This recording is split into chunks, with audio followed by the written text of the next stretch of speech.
Në studio kemi dy të ftuar të veçantë, nxënës nga shkolla Marshall Tito në Ulqin, të cilët me 4 dhjetor morën pjesë në konferencën në misionin për një shoqëri më të mirë të mbajtur në Podgoricë. Ata përfaqësuan zërin e të rinjve dhe sollën një perspektivë shumë të vlefshme për mënyrën se si fëmijët e shohin shoqërinë sot dhe rolin e tyre në të.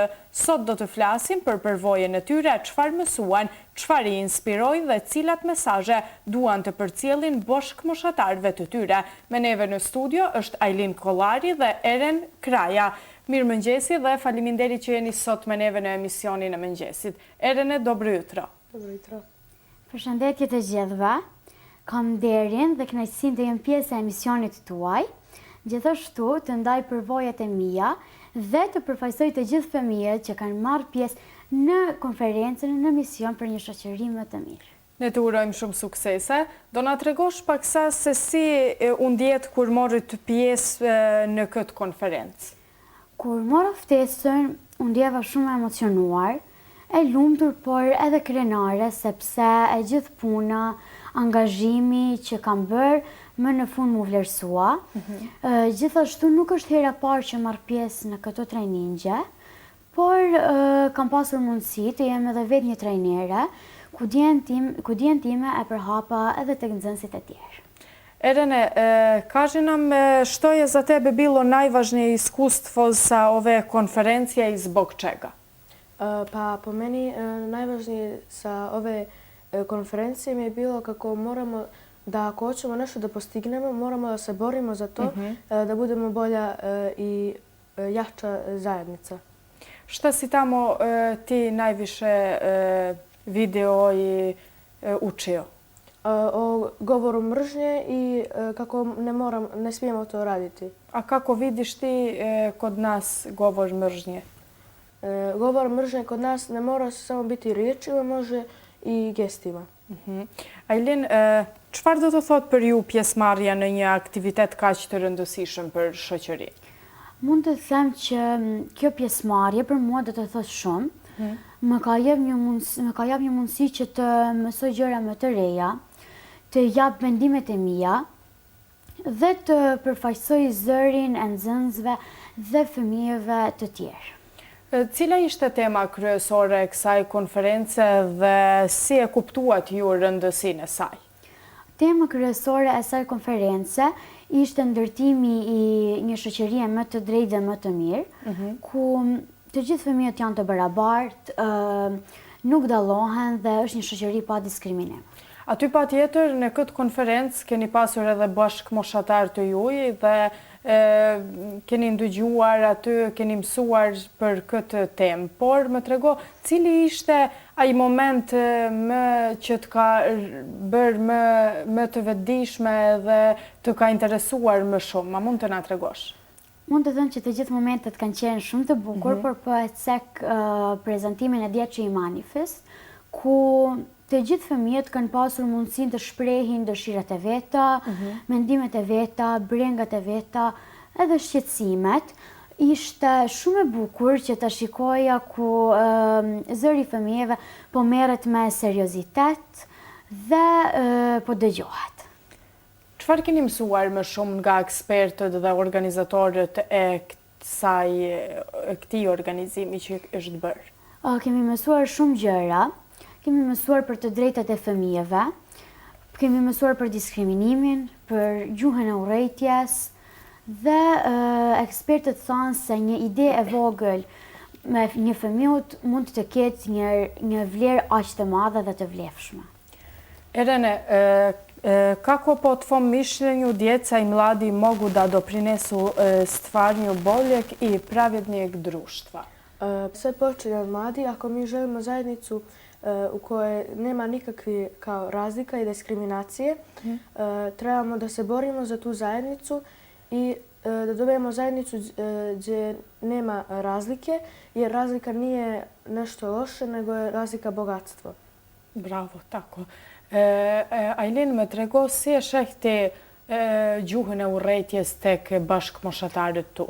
Fatkeqësisht, ende ekzistojnë raste të tilla ku mund të them fëmijët bullizohen, më shpesh kjo ndodhe në rrjetet sociale, ndodhet në shkolla, por mund të them që edhe në jetën e përditshme. Si duhet të reagojmë ne në një kur e shohim një shok apo shoqe që është duke u bollizuar? Keni pasur raste? Unë mendoj që duhet me pak edukim, me pak bisedë të hapur, këtë sjellje të këqija mund të eliminohen. Sipas jush, cilat janë sfidat më të mëdha që fëmijët përballen sot kur flasim për bullizimin apo të gjitha këto? Një nga sfidat më të mëdha që po ndodhin me fëmijët është se zëri i tyre nuk dëgjohet mjaftueshëm dhe kjo ndodh nga presioni prej rrjeteve sociale. Si duhet ne të reagojmë dhe si duhet të ndihmojmë fëmijët që janë duke u bullizuar dhe ne si shoqëri duhet të ndërhyjmë në një situatë të tillë? Po mendoj që ndonjëherë duhet dhe ndonjëherë s'duhet. Pse nuk duhet? Sepse mund të fusim veten në një debat. Gjithashtu fëmijët mund të ndihmojmë duke i respektuar, duke i dëgjuar, duke i mos gjykuar, sepse mund të them që duhet të jemi sa më të qetë me ta. Dhe duhet t'i bëjmë që të ndihen sa më të sigurt dhe duhet të krijojmë ambiente të sigurta në shkollë apo në komunitet. Gjithashtu ka rol të rëndësishëm familja, institucionet të ndryshëm dhe shkolla, por duhet edhe një bashkëpunim mes familjes dhe shkollës. Sipas mendimit tënd, çfarë duhet të bëjnë të rinjët, një shoqëri e mirë për ta eliminuar gjuhën e urrëties dhe për të bërë në të ardhmen një shoqëri me benefite dhe një shoqëri e kulturuar? Si mendon, si duhet të veprojnë?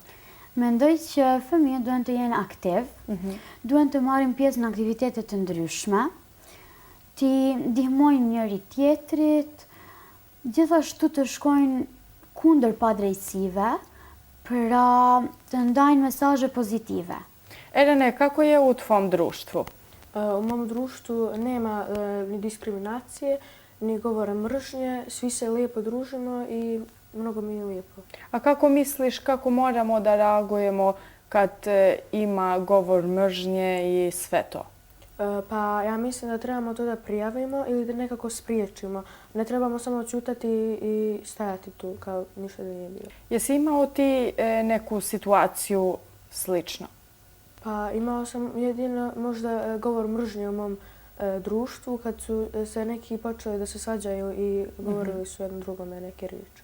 Ailin, sa mendon që zëri i fëmijëve dëgjohet në këtë kohë dhe si mendon që duhet të veprohet sipas teje?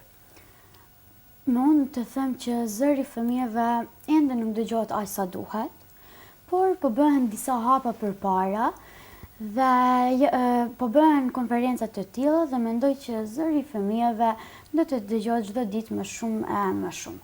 Çfarë ju motivoi të merrni pjesë në këtë konferencë? Si ishin ato përshtypjet e para? Si erdhët deri tek kjo ftesa dhe të gjitha këto? Më motivoi dëshira për të mësuar diçka të re, për të qenë pjesë e ndryshimeve pozitive në shoqëri dhe për të ndihmuar të tjerëve. Si ka ndikuar kjo eksperiencë në shoqërinë tënde dhe tek ti personalisht që pate në këtë konferencë? Kjo konferencë ka ndikuar shumë tek unë.